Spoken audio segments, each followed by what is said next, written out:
Hello friends. स्वागत है आपका हमारे चैनल पर। मौनी अमावस्या का व्रत हर साल माघ मास की अमावस्या तिथि के दिन रखा जाता है। इसे माघी अमावस्या के नाम से भी जाना जाता है।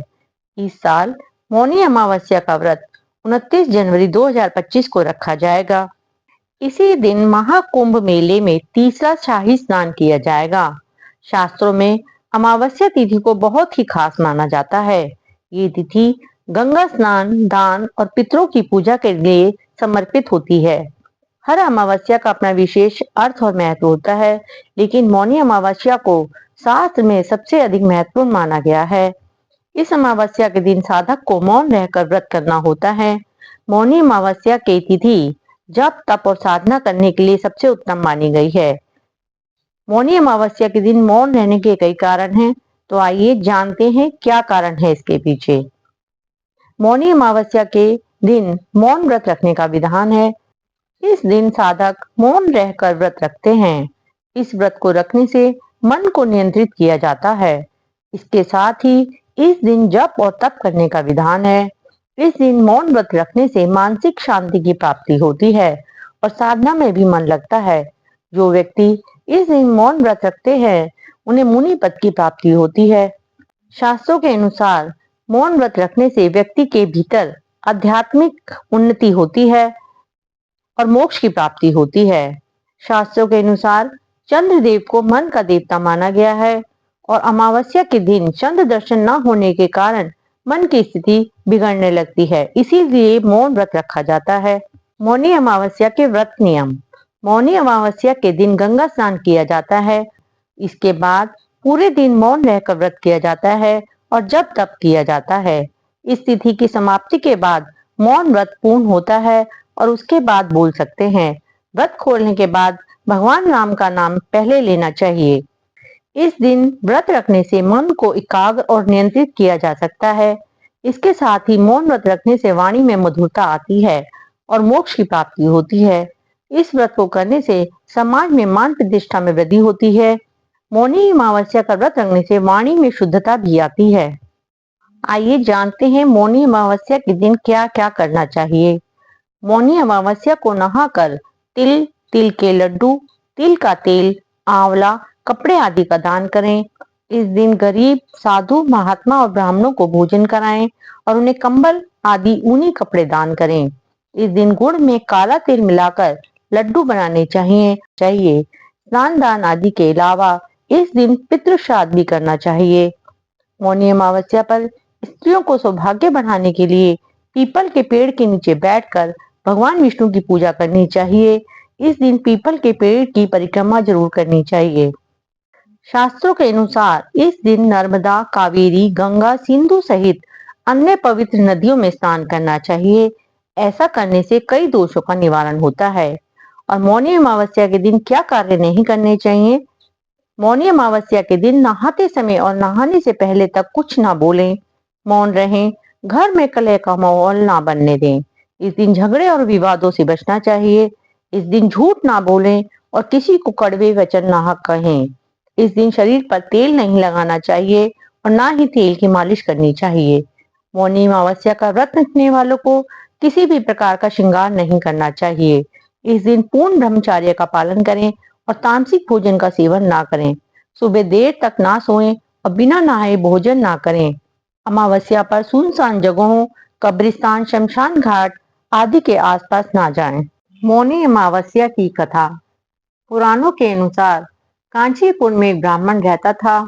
उसका नाम देवस्वामी था तथा उसकी पत्नी का नाम धनवती था। उसके 7 पुत्र तथा एक पुत्री थी। पुत्री का नाम गुणवती था। ब्राह्मण ने 7 पुत्रों का विवाह करके बेटी के लिए वर खोजने अपने सबसे बड़े पुत्र को भेजा। उसी दौरान किसी पंडित ने पुत्री की जन्म कुंडली देखी और बताया, सप्तपदी होते होते यह कन्या विधवा हो जाएगी। तब उस ब्राह्मण ने पंडित से पूछा, पुत्री के इस वैधव्य दोष का निवारण कैसे होगा। पंडित ने कहा, सोमा का पूजन करने से वैधव्य दोष दूर होगा। फिर सोमा का परिचय देते हुए उसने बताया, वह एक धोबिन है। उसका निवास स्थान सिंघल द्वीप पे है। उसे जैसे तैसे प्रसन्न करो और गुणवती के विवाह से पूर्व उसे यहाँ बुला लो। तब देव स्वामी का सबसे छोटा लड़का बहन को अपने साथ लेकर सिंघल द्वीप जाने के लिए सागर तट पर चला गया। सागर पार करने की चिंता में दोनों एक वृक्ष की छाया में बैठ गए। उस पेड़ पर एक घोंसले में गिद्ध का परिवार रहता था। उस समय घोंसले में सिर्फ गिद्ध के बच्चे थे। गिद्ध के बच्चे भाई बहन के क्रियाकलापों को देख रहे थे। सायंकाल के समय उन बच्चों की माँ आई तो उन्होंने भोजन नहीं किया। वह अपनी माँ से बोले, नीचे दो प्राणी सुबह से भूखे प्यासे बैठे हैं। जब तक वे कुछ खा नहीं लेते तब तक हम भी कुछ नहीं खाएंगे। तब दया और ममता के वशीभूत गिद्ध माता उनके पास आई और बोली, मैंने आपकी इच्छाओं को जान लिया है। इस वन में जो भी कंदमूल फल फूल मिलेगा मैं ले आती हूँ। आप भोजन कर लीजिए। मैं प्रातःकाल आपको सागर पार कराकर सिंघल द्वीप की सीमा के पास पहुंचा दूंगी। और वे दोनों भाई बहन माता की सहायता से सोमा के यहाँ जा पहुंचे। वे नित्य प्रातः उठकर सोमा का घर झाड़ कर लीप देते थे। एक दिन सोमा ने अपनी बहुओं से पूछा, हमारे घर कौन बुहारता है, कौन लीपता पोतता है? सबने कहा, हमारे सिवाय और कौन बाहर से इस काम को करने आएगा। किंतु सोमा को उनकी बातों पर विश्वास नहीं हुआ। एक दिन उसने रहस्य जानने के लिए वह सारी रात जागी और सब कुछ प्रत्यक्ष देखकर जान गई। सोमा का उन भाई बहन से वार्तालाप हुआ।